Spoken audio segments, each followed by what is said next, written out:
इस ड्रामा में दादा दादी चाहते हैं कि इनके बच्चे, बच्चों के बच्चे, फिर उनके बच्चे सब मिलकर एक ही घर में रहें। ऐसे काम करके बड़ों को लगता है कि उन्होंने पूरी दुनिया में दुश्मन मुल्कों के दरमियान भाईचारा कायम कर दिया है। आंखें इनकी तब खुलती हैं जब घर में जगह जगह बॉम्ब चल चुके होते हैं। ऐसे लोग अपनी बहुएं भी बाहर खानदान से नहीं लाते। आधे बच्चों की शादी अब्बा अपनी साइड पे करवाते हैं और आधे बच्चों की शादी अम्मा की साइड के रिश्तेदारों में की जाती है। इन्हें लगता है कि बाहर की कोई लड़की आएगी तो उनके मिसाली घराने का शिराजा बिखर जाएगा। ऐसी शरंगेज सोच को शुरू में ही दबा देना अक्लमंदी है, वरना तो घर का शिराजा बिखर जाएगा। शिराजा बिखारने के लिए ये खुद ससुराल में की फील्डिंग सेट कर चुके होते हैं। अपने बच्चों की शादी बर्बादी करने के बाद ये आते हैं उनके बच्चों की तरफ। बड़े का बेटा, छोटे की बेटी, छोटी का बेटा, दरमियाने की बेटी। अगर कुछ की ना करवा पाए तो मरते हुए जायदाद की वसीयत के बजाय बाकियों को पकड़ते हैं। बेटा तुम अपनी डॉक्टर बेटी का ब्याह अपने भाई रशीद के बेटे शरीफ से कर देना। और अगर बेटा कह दे कि अब्बा जी वो तो मैट्रिक फेल है तो इमोशनल तड़के लगते हैं। बेटा मैं जानता हूँ वो 10वीं फेल है और आवारा लड़का है, जुआ भी खेलता है, शराब भी पीता है, लेकिन बेटा देखो तुम्हारी बेटी डॉक्टर है, समझदार है,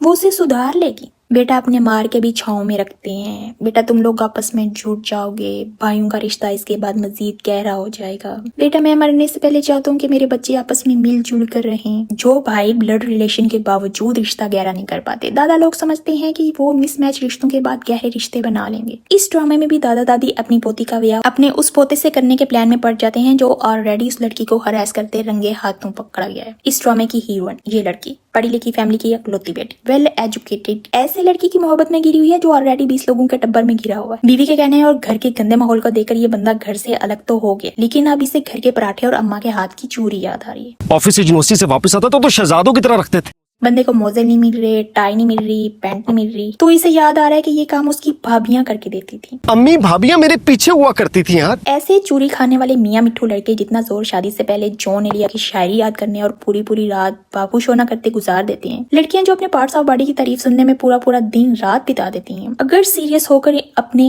इन मामलात पे डिस्कशन कर लिया करें तो दोनों को रेड फ्लैग और ग्रीन फ्लैग नजर आ जाएंगे। ये अलग बात है कि इस लड़की के घर पूरा खानदान लाल झंडे गाड़ कर आया था। खाना नहीं आता बनाना, कपड़े सी लेती हो? नौकरी शौकरी हम नहीं करवाते अपने बहू बेटियों से। फिर भी इसको अपना लाल सूट ही नजर आया। आजकल के प्रिंसेस ट्रीटमेंट मांगने वाले लड़के ऐसी लड़की ढूंढते हैं जिसके बारे में पता है कि वो अपनी भी पापा की प्रिंसेस है। घर में उसके भी नखरे उठाए जाते हैं और इन्हें आफ्टर शादी घर संभालने में हाउस हेल्प चाहिए या घरदारी समझने में थोड़ा टाइम चाहिए। उसके बावजूद ये लोग एक्सपेक्ट करते हैं कि वो शादी के अगले दिन ही पूरे टब्बर की बेबी सिटिंग करेगी, एक पैर पे खड़े होकर पूरे घर को आईने की तरह चमकाए, इनके लिए गोल गोल बल वाले पराठे और मुगल खानदान से ताल्लुक रखने वाले खाने भी बनाए, बर्तनों को मांझ मांझ कर चमकाए और फिर इनके ऑफिस से आने से पहले एक अप्सरा बन जाए। खैर ये ड्रामा शुरू में थोड़ा डिफरेंट था क्योंकि इसमें सारे टब्बर के एक घर में रहने के नुकसानात दिखाए जा रहे थे, जो कि हकीकत है, लेकिन अब इस ड्रामे में अलग अलग रहने के नुकसानात दिखाए जा रहे हैं। डियर ड्रामा राइटर, कहना क्या चाहते हो? ड्रामा अब उस पॉइंट पे आ चुका है जिसका एंड बताना मुश्किल नहीं है। बड़ा बेटा नशे और अय्याशी में पड़ेगा, फिर चलाक नंबर 2 इसके साथ फ्रॉड करेगा, फैक्ट्री शैक्ट्री को भी आग लग सकती है। दूसरा बेटा में भी थोड़ा स्टेबल हो जाएगा, लेकिन उसे अपनी बेटियों के लिए महफूज छत चाहिए, फिर से आ जाएगा वापस। सिद्रा का ब्याह होगा फूफी के बेटे से।